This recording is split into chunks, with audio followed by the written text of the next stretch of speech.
BJP की सरकार ने ड्राइवर्स एसोसिएशन और यूनियन से पर पूरा दबाव डाला कि वो इस मीटिंग का समर्थन नहीं किए।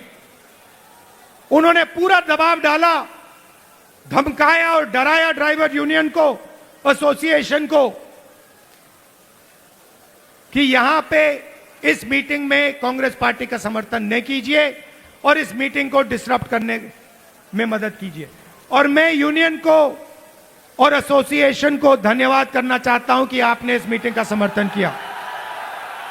और मैं इस स्टेज से कहना चाहता हूं कि सरकार को ड्राइवर एसोसिएशन और यूनियन की आवाज सुननी चाहिए और जो उनकी जेन्युइन डिमांड है उन्हें पूरा करना चाहिए।